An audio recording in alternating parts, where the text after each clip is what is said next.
나들이 하기 좋은 계절, 야외 활동을 하거나 운동을 하다가 발목을 다치기 쉬운데요. 살짝 접지른 걸로 무슨 병원식이나 괜찮아요? 대수롭지 않게 생각하고 넘겼다간 큰 병을 키울 수 있는 만큼 정확한 진단이 필요합니다. 이 정도면 뛰는 건 아예 불가능했을 테고 걷기도 힘든 상태예요. 자칫 치료 시기를 놓치게 되면 평생 건강을 발목 잡힐 수 있어 조기에 정확한 진단과 치료가 필요합니다. 공개 클리닉 웰에서는 다양한 발목 질환의 올바른 치료법에 대해서 알아봅니다. 오늘의 첫 번째 키워드, 발목 인대 염자 땡땡땡땡땡이 중요하다입니다.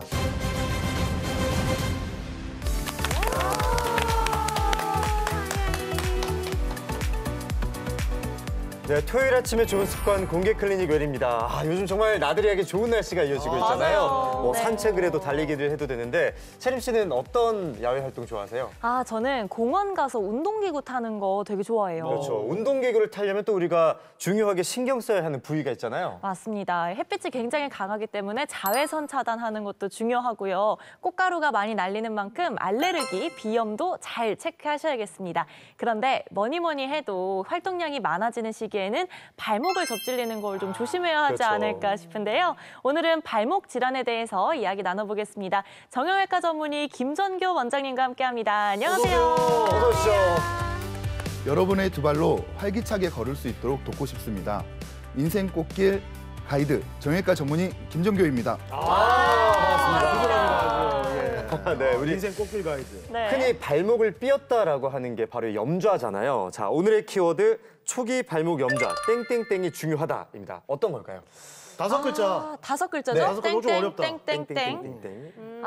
저는 좀 생각을 해봤더니 발목을 삐었을 때 가장 저희가 하면 안 되는 것들이 자, 어떤 상황인지 잘 알지도 못하는데 막 대처한답시고 막 찜질을 하거나 뭐 더 움직이거나 이러는 거라고 생각을 하거든요. 그래서 좀 가만히 일단 놔두고 주치의를 먼저 찾아가야 하지 않나라는 생각에 저는 무조건 안정으로 가겠습니다. 일단 안정을 취해라. 예. 이런 의미에서 저는 초기 발목 염좌 무조건 안정이 중요하다 이렇게 생각합니다. 굉장히 그 안정지향적인 뭔가 되게 내가 정답을 안정적으로 따내겠다. 가겠습니다. 뻔하네요. 이런 게 하나도 안 보이는데. 사실 제가 오늘만을 기다렸습니다. 제가 이제 공개 클리닉 하면서 네. 제가 또 센텀 손흥민이라 불렸던 사람으로서 공을 많이 차요.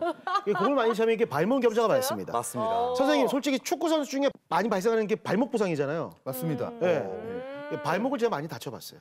많이 다쳐봤는데 정말요? 다섯 글자잖아요. 이게 발목을 삐거나 약간 염자가 오면 이게 복사뼈 쪽이 붙습니다. 그래서 초기 발목 염자, 복사뼈 붓기가 중요하다. 이게 붓기가 얼마나 붙는지. 그래서 지금 제가 김정희 원장을 보고 있는데 아닌 것 같은데. 발목 염자, CT MRI가 중요하다. CT 바꾸신 거예요? 이것도 아니면. 도대체 몇 개를 저기 아니 잠깐. 기회 몇 번을 발목 염자, 소염 진통제가 중요하다. 이거 정답인 거. 아니 이렇게 얘기해요. 이 중에 하나 얻어버리기. 제출. 제 생각에는 병원 가기 전에 응급처치가 중요하지 않나 싶습니다. 이게 응급처치를 안 해서 골든타임을 놓치게 되면 상황이 더 악화될 수도 있고 또 염좌가 심해지다 보면 제 생각에는 혹시나 발목 절단까지 이어질 수도 있지 않을까라는 생각이 극단적이네. 안 좋은 상황에는 그럴 수 있기 때문에 제 생각에는 초기 발목 염좌 신속한 대응이 중요하다 이렇게 가겠습니다. 저도 살짝 같은 맥락이긴 해요. 왜냐면은 우리가 발목을 언제 많이 다칩니까? 주말에 우리 나들이 나가거나 등산 다닐 때 많이들 삐어오세요.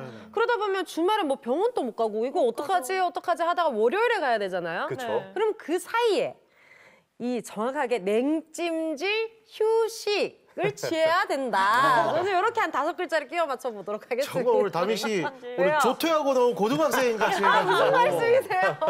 답을 진짜 똘똘하게 못 맞추는 느낌인데. 냉찜질, 휴식. 맞는 것 같은데. 아닌 것 같은데. 자, 원장님. 키워드 혹시 우리 맞춘 사람이 있을까요? 예, 대부분 다 적절한 대응으로 잘 말씀을 해주셨는데 네. 그것을 합친 오늘의 키워드가 있습니다. 오늘의 키워드 초기 발목 염자 PRICE 프라이스가 중요하다입니다. 프라이스는 가격 잠깐만요. 아닌가요? 여기까지 와가지고 뭐 진료비 받을 겁니까? 돈을 거잖아 지금. 시작부터 이렇게 하시면 아니 프라이스 정말 그 가격인가요, 원장님? 예, 프라이스는 발목 인대 손상에 있어서 초기 대응해야 되는 가장 중요한 대응 방법의 약자입니다.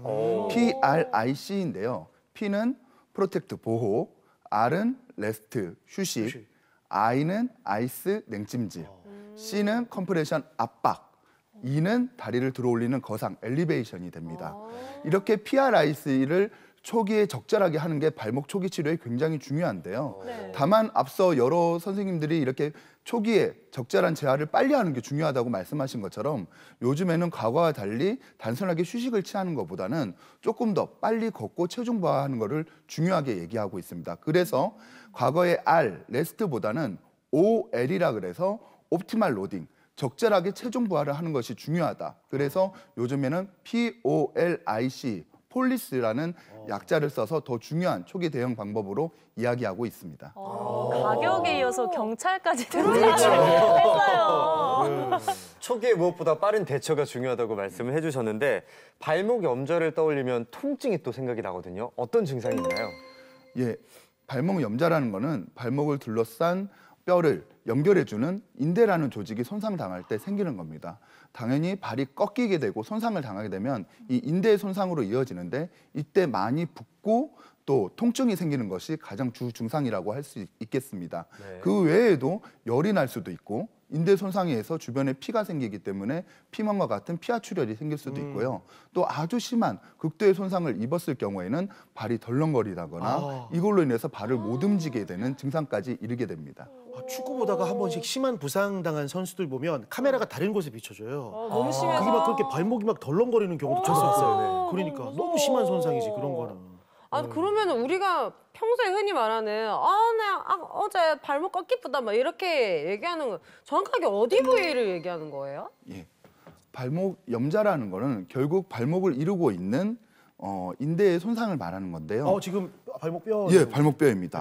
예, 발목은 크게 인대가 내측과 외측으로 나눠져 있습니다. 내측은 인대가 두껍고 이중으로 돼 있어서 손상이 적고 다치더라도 후유증이 잘 발생하지 않습니다.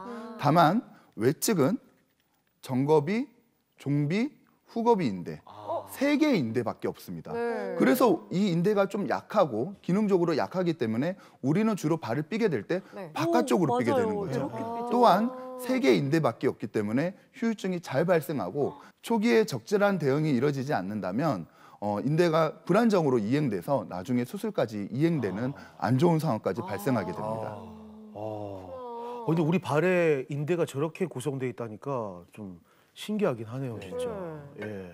근데 우리가 흔히들 보면 보도블럭 같은 게 좀 이렇게 일정치 않은 데서 발목 가장 많이 삐는 거고, 그쵸.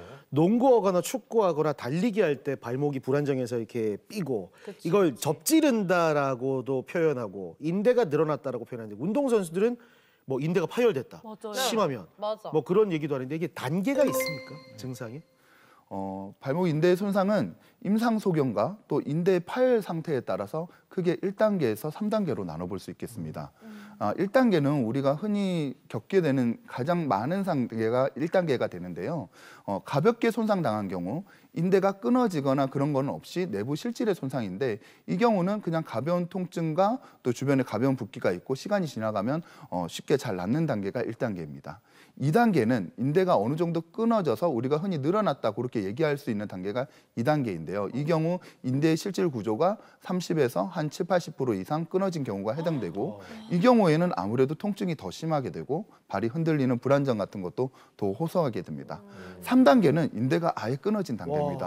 이 경우는 피하출혈, 인대의 손상이 돼서 출혈이 생기면서 멍이 많이 들게 되고 또 심한 불안정을 호소하게 되고 이런 불안정 때문에 체중 부하를 하기 어려울 단계가 돼서 이 3단계의 경우는 목발 사용이 필요한 경우도 발생하게 됩니다.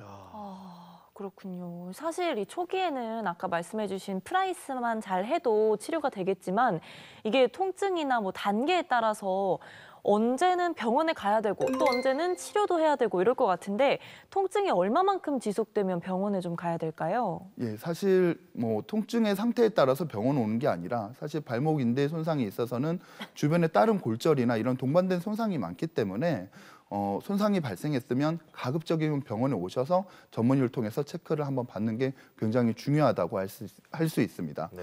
초기 치료에 있어서는 앞서 말씀드린 것처럼 PRIC가 중요한데요. 처음에 그런 적절한 얼음찜질, 냉찜질 보호를 한 이후에도 통증이 계속되거나 증상 회복이 없으면 당연히 병원 오시는 게 좋고요. 병원 오시게 되면 물론 기본적으로 간단한 엑스레이나 이런 검사도 할 수 있지만 그 이후에 나아가야 되는 재활 단계에 대해서도 말씀을 드리게 됩니다. 초반에 안정 시기 이후에는 발의 외측 근육을 단련한다든지 또 후방 근육을 단련한다든지 그와 같은 재활이 굉장히 중요합니다.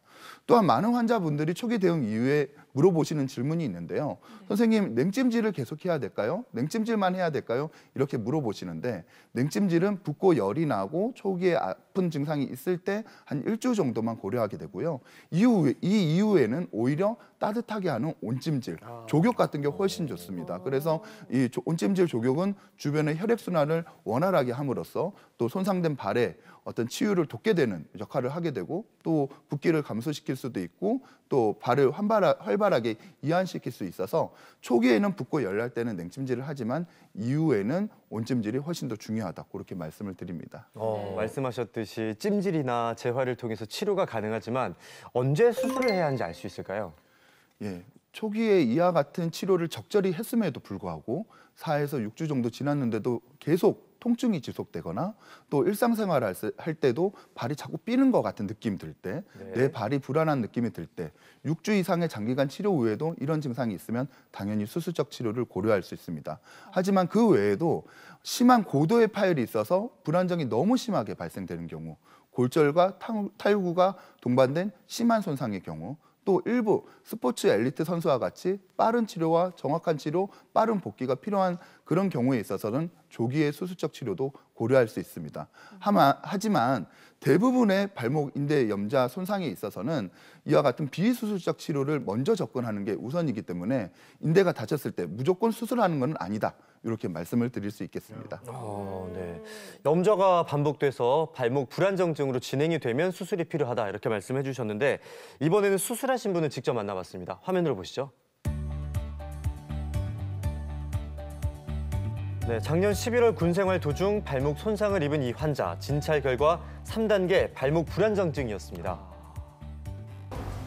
그 근무를 좀 급하게 뛰어가던 도중에 그 발목을 좀 접지르게 되었고 이 부분에 대해서 좀 괜찮다고 생각을 했었는데 가면 갈수록 시간이 지날수록 점점 낫는 기미는 잘 안 보이고 발목이 좀 부어오고 그리고 통증도 많으면서 그리고 자다가 깰 정도로 좀 많이 아프기도 해서 병원에 방문을 하였는데 이 부분에 대해서는 발목 인대 완전 파열에 대해서는 수술적 치료가 필요하다 그렇게 판단이 되어서 이 부분 수술을 하게 되었습니다.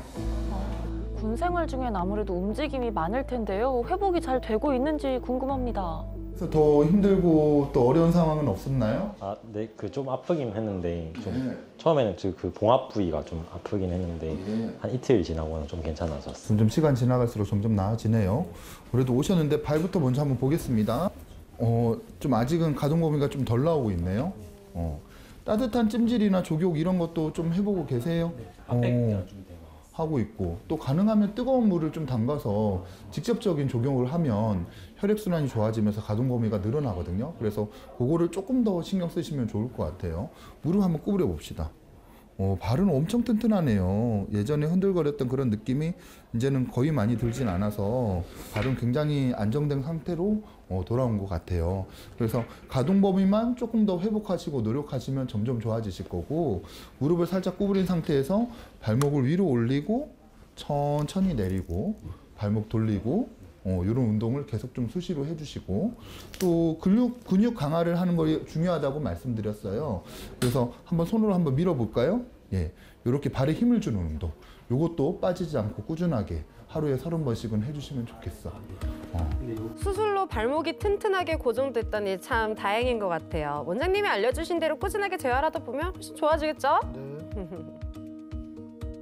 이 발목의 전반적인 인대가 이렇게 다 끊어지고 너덜너덜 터져 있는 상태였고 또 발 자체도 굉장히 흔들거리는 심한 불안정이 있던 상태라서 저희가 인대를 다시 튼튼하게 붙이고 강화시키는 수술을 고려했었던 상태였죠. 또 실제적으로 수술 장면에 있어서도 인대가 이렇게 전반적으로 다 끊어진 상태라서 인대를 전반적으로 튼튼하게 강화시키는 이런 수술을 안전하게 했다 그렇게 말씀을 드렸어요. 어쨌든 지금 3개월 정도 지난 상태에서 이 정도면 비교적 건강하고 양호한 상태로 회복하는 단계거든요. 그래서 너무 걱정하지 마시고 제가 말씀드린 나머지 재활 부분도 조금씩 신경 쓰시면 앞으로 한두 달 내에 예전처럼 운동하고 활동 더 하실 수 있지 않겠나 생각합니다.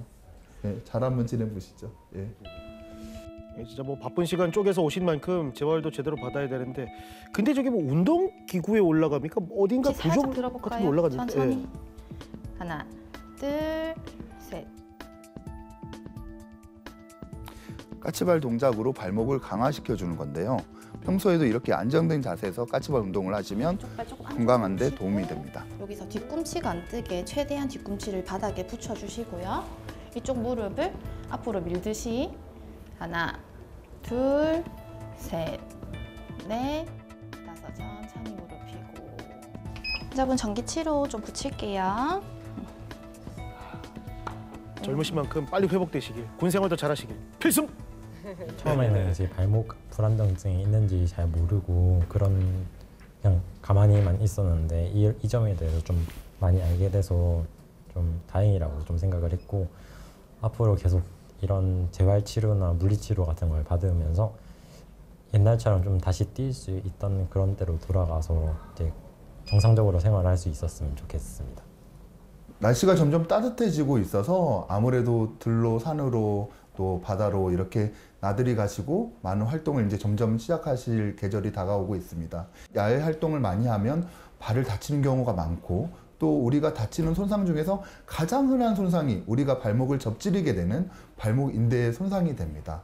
이와 같은 발목 인대의 손상이 있어서는 주로 바깥쪽에 인대가 손상이 있는 경우가 많은데요. 인대 손상이 발생했을 때 단순히 방치하거나 또 그냥 두게 되면 이런 인대 손상이 불안정증으로 이어져서 더 쉽게 다치거나 더 쉽게 손상이 일어날 수 있기 때문에 병원에 오셔서 전문가의 적절한 진료와 진찰을 통해서 초기 대응과 치료를 잘하는 것이 추후에 후유증과 합병증이 남지 않는 좋은 치료 전략이 된다고 생각합니다. 이 환자분께서 경험한 발목 불안정증?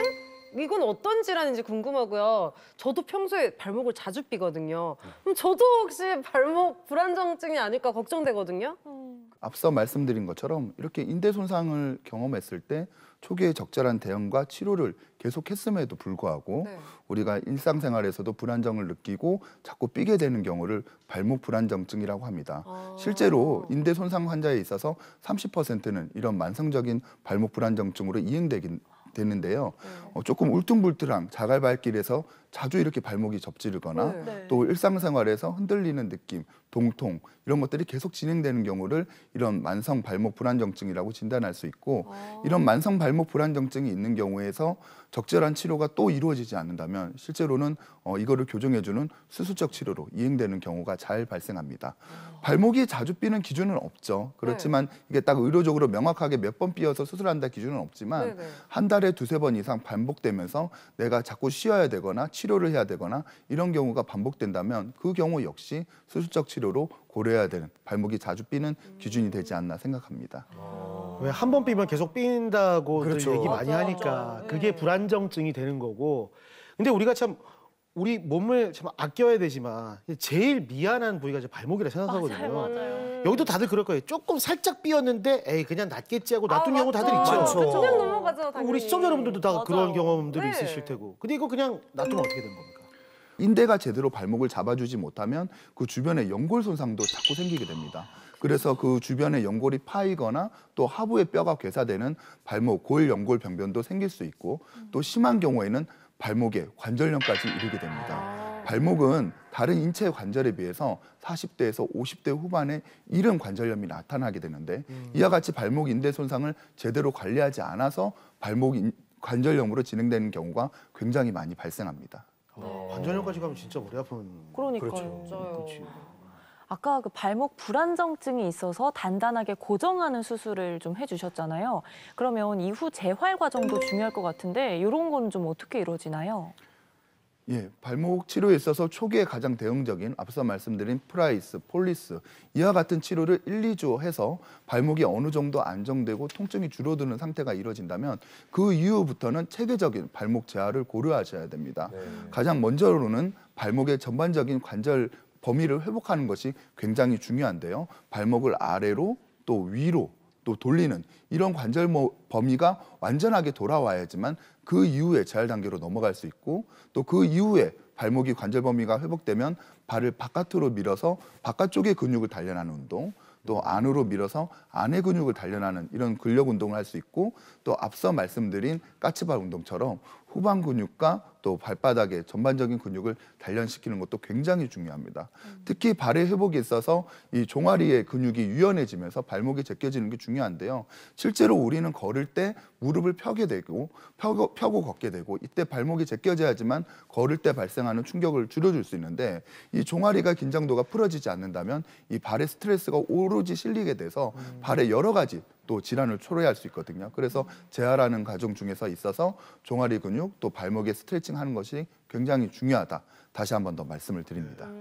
스트레칭은 진짜 그렇죠. 중요한 거 아니겠습니까? 시청자분들께서도 발목 강화 운동을 하셨으면 좋겠는데 발목 인대가 파열되는 경우도 있다고 하셨잖아요. 이런 경우에는 수술로만 봉합이 가능한가요? 예, 그 구조적으로 인대가 파열되고 인대가 늘어나서 이 물리적으로 늘어나고 안 좋은 것들을 회복시키는 것에 있어서는 수술적 치료가 주로 고려될 수밖에 없습니다. 네.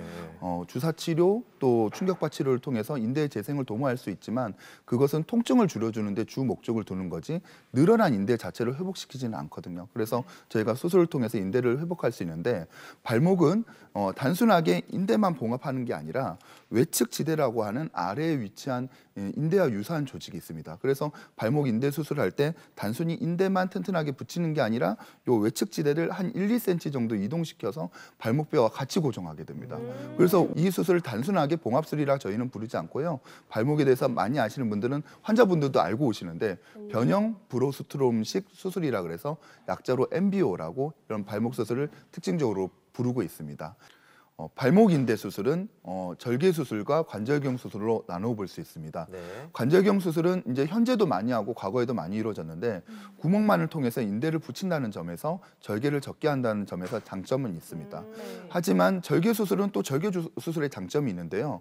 인대를 좀 더 육안적으로 확실하게 붙이고 또 뼈의 매끄러운 면을 노출시켜서 인대를 강하게 접합시켜서 뼈의 내부에 골수 같은 성분이 나오면서 인대를 더 강하게 만들고 또 내측지대라는 조직을 좀 더 튼튼하게 봉합하는 데는 절개 수술이 유리한 점이 굉장히 많습니다. 그래서 저는 주로 절개하는 방식의 수술을 하는데 이게 4, 5cm 정도 아주 작은 절개만으로 수술을 하기 때문에 그렇게 부담이 있거나 휴식증이 많거나 그런 수술 방법은 아닙니다. 다만 이런 인대 손상이 너무 심한 경우 인대가 남아있지 않은 경우 또 예전에 다쳐서 수술했는데 또 수술을 해야 되는 경우 이런 경우에는 자기 인대를 봉합할 수가 없겠죠. 그래서 이런 경우에는 내 몸의 힘줄을 옮겨서 이동시켜주는 재건술을 한다거나 또 다른 사람의 어떤 힘줄을 가져와서 이식시켜주는 이와 같은 재건술을 통해서 더 튼튼하게 만드는 수술적인 방법도 있습니다. 네.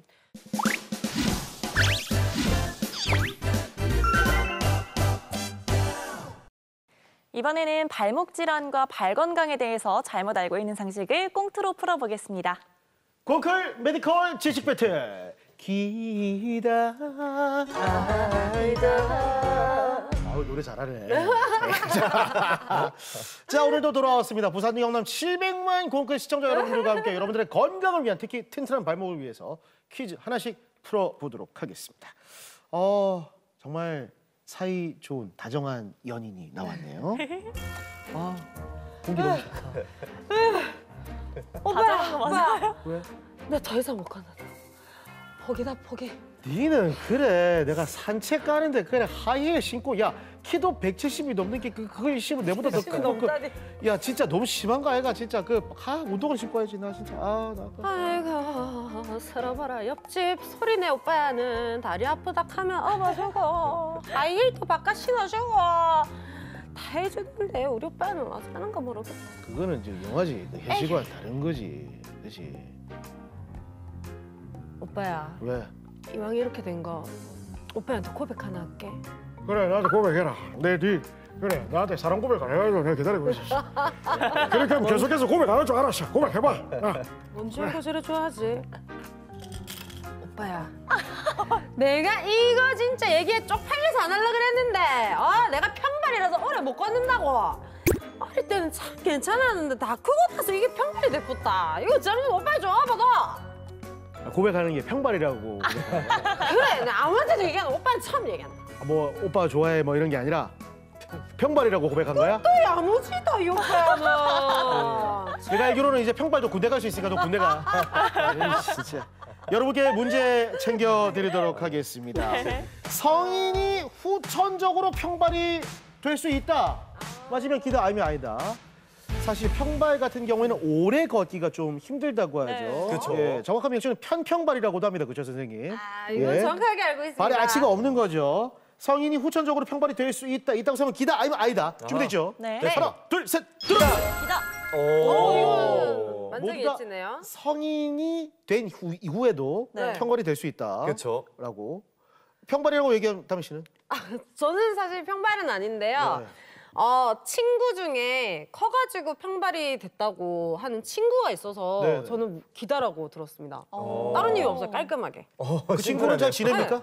네? 잘 지내요, 그 친구? 잘 지내고 있어요. 예, 예, 다행이네요. 잘 못 버릴까 봐 좀 걱정이 돼서. 네네. 제가 생각했을 때는 네네. 이게 우리 몸에 있는 신체적인 부분들은 후천적으로 변형이 일어날 수 있다고 생각해요. 네. 손가락 같은 경우에도 나중에 마디가 휘어져서 고착화되는 경우도 맞아요. 있잖아요. 네. 그러다 보니까 발 같은 경우도 잘못된 걷는 습관으로 인해서 평발이 충분히 될 수 있다. 그래서 건강한 습관이 무엇보다 중요하다. 그래서 저는 기다려 가겠습니다. 크림 씨. 네, 이 평발이라는 게 발 아치가 없이 평평한 거를 그렇죠, 뜻하는 평평발. 거잖아요. 네. 요거는 나중에 후천적으로 발뼈가 뭐 무너지거나 다치거나 부상을 입거나 했을 때 충분히 아치가 있던 발도 평평해질 수 있다고 생각합니다. 기다. 각자가 다 뭐 여러 가지 임상적인 논리를 그렇죠. 그렇죠. 지금 펼치고 있습니다. 네. 자, 김정규 원장님. 정답을 기다립니다. 예, 정답은 설마 아니다. 뭐야? 기다입니다. 정답. 후천적으로 평발이 될 수 있다. 다미 씨 얘기가 맞는 거예요. 그래서? 예, 다들 잘 맞춰주셨는데요. 진짜요? 예, 다만 20대에서 후천적인 평발이 나타나는 경우는 드뭅니다. 내가 만약에 20대 때 평발로 진단을 받았다면 네. 아마 그 전에 평발을 제대로 진단받지 못했기 때문에 20대 때 비로소 평발을 진단받았을 경우가 많습니다. 후천적 평발은 저희가 이제 전문적인 의학 용어로 후경골 힘줄 기능 부전증이라 합니다. 이 아치를 만드는 가장 큰 힘줄이 후경골 힘줄이라고 하는데요. 이게 나이가 들수록 힘줄의 기능이 약해지고 떨어질 때 아치가 점점 없어지면서 평발이 되게 되는데 이것은 주로 이제 40대, 50대 잘 나타나게 되고 여성분들에게 조금 더 잘 나타나는 경향이 있습니다. 당연히 평발은 발의 충격을 흡수를 하는 스프링 같은 역할인데 나이가 들면서 이 스프링이 약해지면 점점 더 평발이 되게 되고 또 이렇게 평발이 되면 여러 가지 또 발의 불편함을 초래할 수 있는 상황이 나타나기도 합니다. 그 요즘 깔창 기능성 해가지고 많이 신잖아요. 맞아, 네. 맞아. 비싸게 주고 좀 사던데. 되게 비싸고 하던데 효과가 좀 있습니까? 어떻습니까? 발의 어떤 상태가 일반적이지 않으신 분들은 본인한테 맞는 맞춤형 깔창을 제작할 수 있고 이때 보행 분석 검사를 잘 해서 거기에 맞는 깔창을 제작할 수도 있습니다. 다만 이와 같은 깔창들이 발의 아치를 지지해 주면서 좋은 역할은 하지만 이것을 통해서 평발을 교정하는 개념은 아닙니다. 그래서 깔창을 껴서 내가 오래 신는다면 평발이 아니게 된다 이런 개념은 아니고 평발 자체가 발의 충격을 계속 만들기 때문에 발에 여러 질환을 일으킬 수 있기 때문에 깔창을 신으면 이와 같은 그런 질환을 초래하는 것을 좀 방지해 준다 이렇게 이해하시면 되겠습니다. 자, 다 같이 1점씩 나눠가졌습니다. 네, 좋아요. 아. 사이가 좋은데요. 대단해요. 예. 요즘 뭐 시청률을 좀 견인하기 위해서 네. 퀴즈 안 풀고 세 분이 함께 또 싸움하는 거 어떻습니까? 왜냐면 여기 저 의료진도 와 있고 중계진도 있고 제가 캐스터하면 되는데 예. 문제 푸실래요? 근데 제가 질 것 같아요. 주원은 이기고 가지. 자, 1대 1에서 이제 클로징으로 가는 길 엄마와 딸이 함께합니다. 누가 엄마야? 내가 엄마. 우리 리민이 팔은 기 안 나. 아니네, 아직도 아프다. 구두가 안 들어간다, 팔이 부어가. 우리 림이 진짜 하늘하늘 갈대 같은 그런 발이 막 코끼리 발 다리처럼 막 이게 두꺼워지고 있잖아, 우리 림이. 어쩌노, 진짜. 아니네, 이 진짜 팔 부었다. 이 수술 잘못된 거 아이가? 엄마 얼굴처럼 땡땡 부었네, 야야. 아이고, 어쩌노. 그래, 이게 수술이 잘 됐으면 이래 붙지가 않을 건데. 야야, 그 혹시 그 발이 아니나 염증이라든지 그런 게 다시 일 나갔고 그래가 네 발이 땡땡 붙는 거 아이가? 엄마 겁난다. 그럼 수술 다시 해야 되는 거 아이가? 내가 진짜 싫은데. 무섭고 싫은데. 아이고, 그래, 카시나야. 내가 그때 말했다, 아이가. 그 전교 1등하는 김정경가는 그 선생한테 가가지고 받으라 했는데 내가 진짜.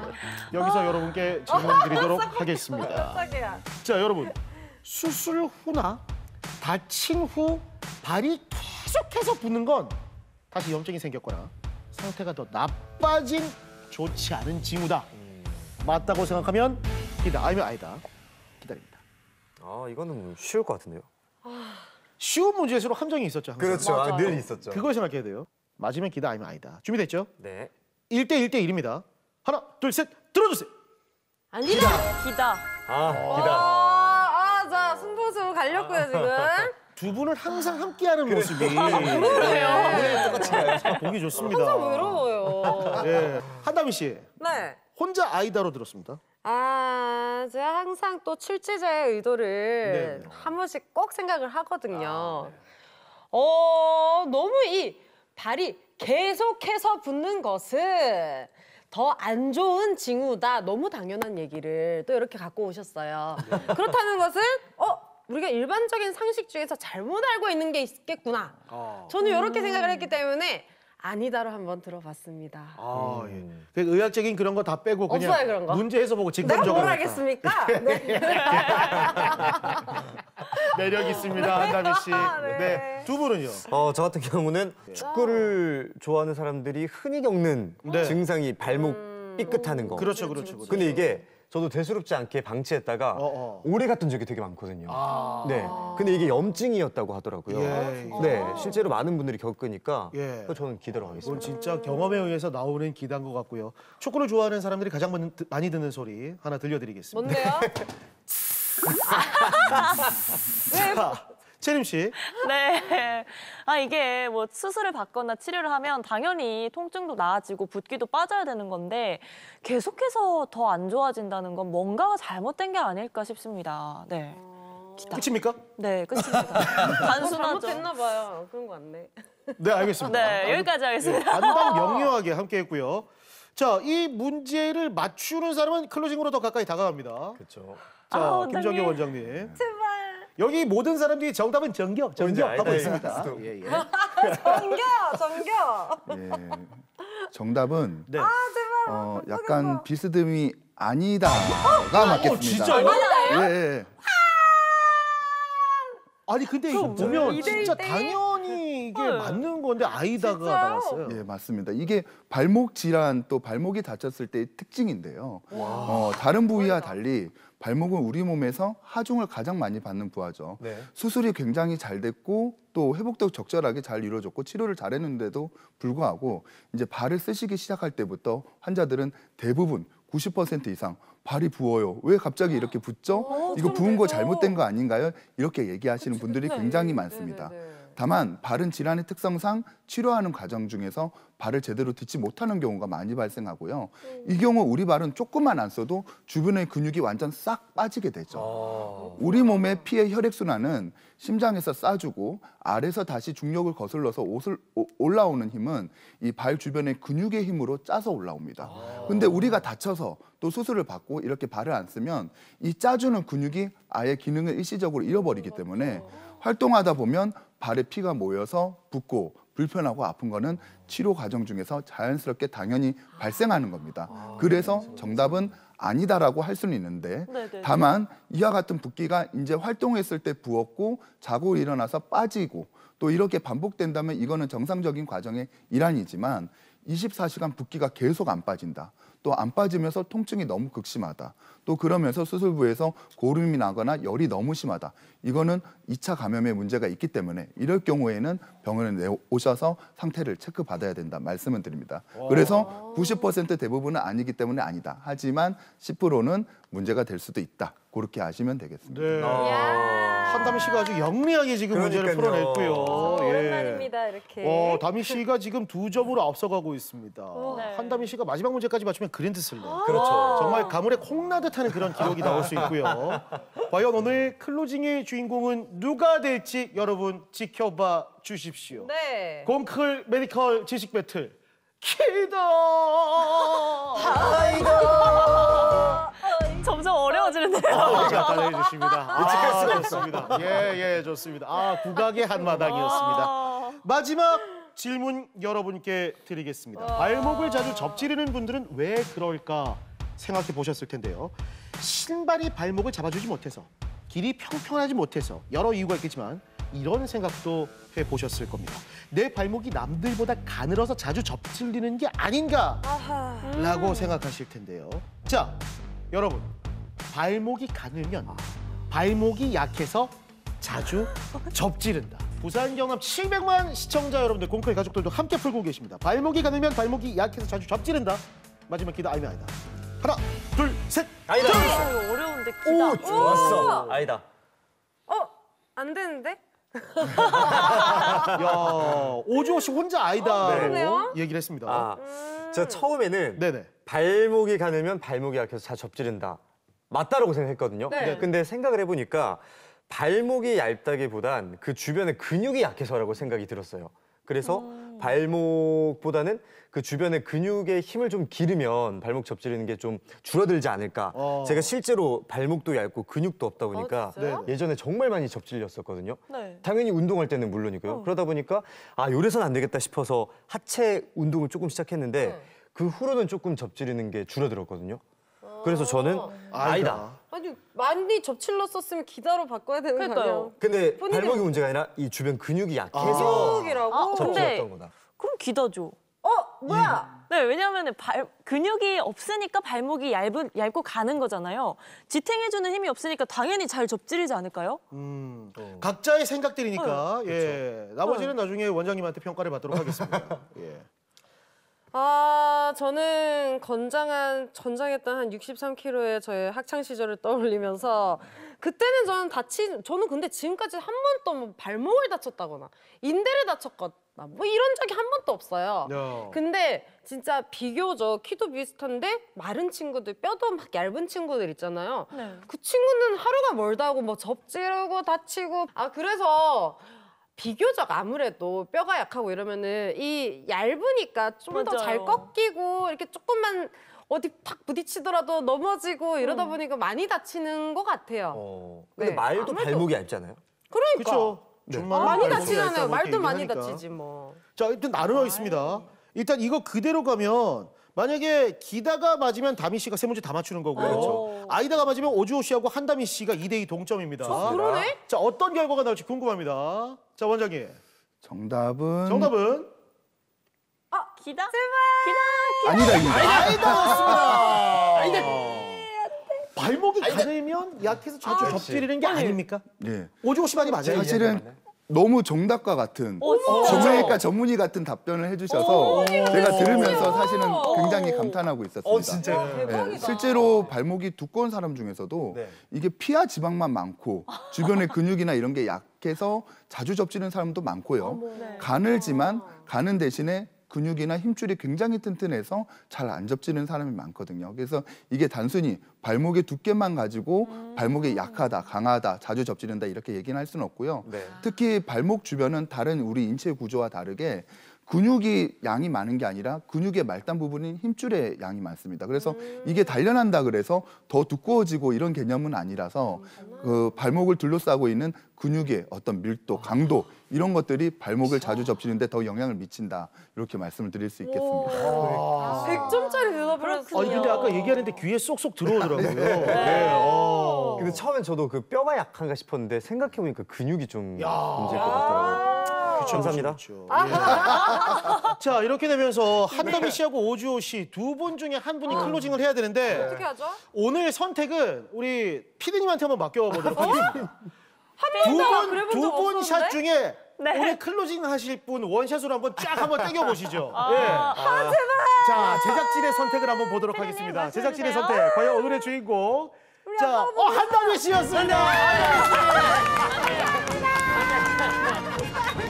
예. 한다미 씨가 선택된 이유, 밑에 자막이 안 나가 보니까 아무 이유 없이 그냥 하시는 거예요. 이유 좀 나가 있습니다. 똑똑했대요.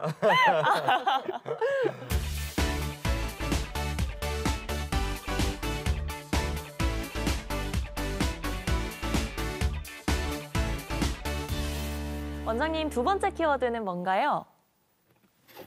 걸을 때 생기는 통증, 발목이 보내는 비명이다. 아니 근데 왜 그 뭐 발목 근육 강화시킨다고 살짝 삐었을 때는 좀 걸으면서 단련시켜라 뭐 이런 얘기가 있는데 풀어주는 것처럼. 걸으면 안 좋은 겁니까? 예, 물론 걷는 것 자체가 무조건 발목이 안 좋은 운동은 아닙니다. 걷는 것 자체는 우리 몸의 전신을 단련하는 운동이기도 하고 유산소 운동이기도 하기 때문에 어떤 노년의 삶에 있어서 적절한 걷기 운동이 당연히 필요하죠. 초기 관절염에서 발목이 잘 관리되고 조절되는 환자들에 있어서는 오히려 한 30분에서 1시간 발이 아프지 않을 정도로 걸으라고 말씀드립니다.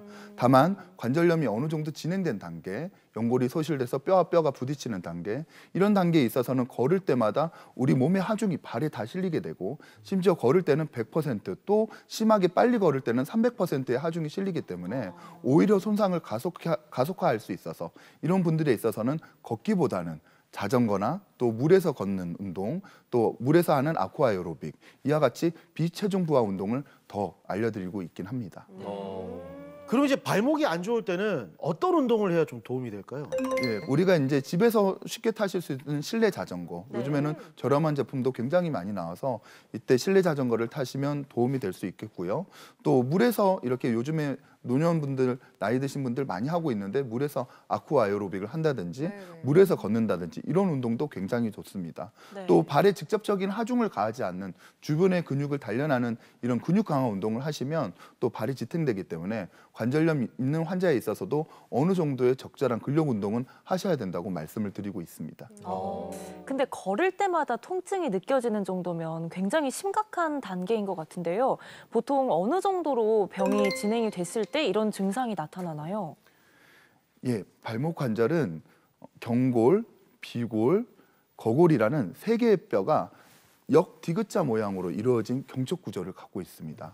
그래서 어느 정도 안정된 자세에서 발목이 이제 회전하면서 움직이는 그런 특징적인 구조를 갖고 있는데 이때 발목은 앞서 말씀드린 인대와 같은 이런 조직들이 굉장히 불안정해지면 이와 같은 경첩 조직이 원활하게 돌아가지 않고 서로 부딪히게 되면서 계속 연골이 소실되고 또 이 뼈를 덮고 있는 연골이 없으면 뼈와 뼈결이 직접적으로 부딪히는 현상이 나타나게 됩니다. 이와 같은 경우에는 약물이나 주사치료 이런 것들에 반응하지 않고 통증이 계속 진행되게 되고 또 이런 연골이 발목을 보호하지 않는다면 하부의 뼈가 괴사되고 또 심한 경우에는 안쪽으로 휘는 변형까지 이렇게 돼서 이와 같은 경우에는 당연히 수술적 치료까지 고려하게 됩니다. 그렇다면 유독 발목 관절염이 잘 생기는 분이 있나요? 아무래도 평발이면 좀 더 잘 생길 것 같은데요. 예, 맞습니다. 앞서 저희가 얘기한 것처럼 평발 자체도 발의 아치, 즉 발의 충격을 흡수하는 용수철 같은 구조물인데요. 이와 같이 발의 충격을 흡수하는 구조물이 없어지는 평발은 계속 발에 남들보다 더 심한 스트레스와 손상을 받게 되기 때문에 이와 같이 평발이 있는 사람들에게서는 관절염이 더 잘 발생할 수 있는 가능성이 높아지게 됩니다. 또 우리가 계속 얘기한 것처럼 인대 손상이 있고 이거를 적절하게 관리 못해서 불안정이 있는 경우, 발목이 계속 삐는 경우, 이와 같은 경우에는 발목 조직의 손상을 계속 악화시키기 때문에 관절염이 더 발생하게 되는 그런 또 상황이 되게 됩니다.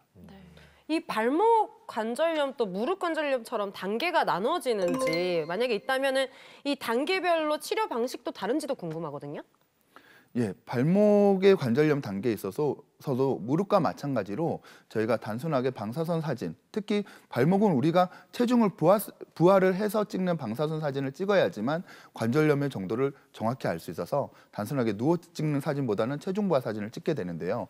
이때 관절을 이루고 있는 발목의 관절의 그 간격 정도가 소실되는 정도에 따라서 1단계, 2단계, 3A 단계, 3B 단계, 4단계로 구분되게 됩니다.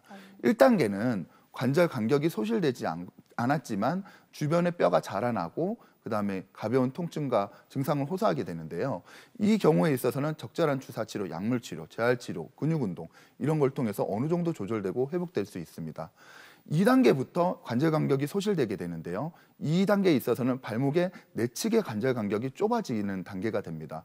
이 같은 경우에서는 단순하게 약물치료, 주사치료에 반응이 안 되는 경우가 많아서 이 내측으로 관절이 좁아지게 되는 사람들은 주로 발이 안쪽으로 휘는 사람들이 좁아지게 되는데 이와 같은 경우 발이 안쪽으로 휘는 그 뼈를 절고시켜서 똑바로 만든다거나 또 내시경을 통해서 어떤 연골을 재생시킨다거나 이와 같은 수술을 고려할 수 있습니다. 3단계에 넘어가면 이제 3A 단계와 3B 단계로 나눠지는데 3A 단계는 내측의 관절면이 완전 소실되는 경우, 3B 단계는 위쪽의 관절면까지 소실되는 단계를 3B 단계라고 합니다. 3A 단계는 요 사진에 보여드린 것처럼 내측의 관절면이 완전 소실되어서 지속적인 통증이 계속 일어나는데 이와 같이 절골술을 통해서 안쪽으로 휘어진 다리를 똑바로 만지면 내측의 어떤 부딪히는 그 부하를 줄일 수 있어서 관절을 회복하게 할 수 있는 또 이제 큰 수술 없이 이와 같은 절골술을 통해서 나아갈 수 있는 그런 수술을 고려할 수 있고요.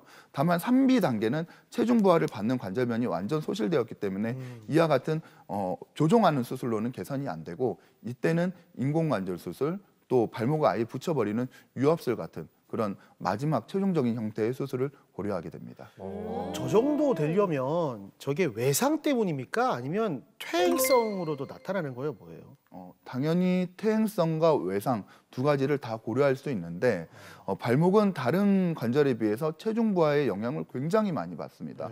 그래서 단순하게 퇴행성으로도 나이가 60, 70대 들어서 관절염이 나타나는 분들이 많이 있지만 그 퇴행성으로 나타나는 관절염도 유심히 보다 보면 대부분 일반적인 환자들보다 발목이 더 불안하고 덜렁거리는 환자분들이 훨씬 많습니다. 그래서 과거의 외상으로 인해서 불안정이 관리가 안 됐을 때 결국 이게 퇴행성으로 더 빨리 가속화시켜서 관절염이 일게 된다. 이렇게 좀 특징적이다 말씀드릴 수 있습니다. 그러니까 진짜 뭐 발목 살짝 삐어가지고 야 막 괜찮아 뭐 놔주면 돼 나 이러다가 진짜 나이 들어서 그렇죠. 심해질 수 있죠. 큰일 나겠는데 그냥 가만히 놔두면 안 될 것 같습니다. 진짜.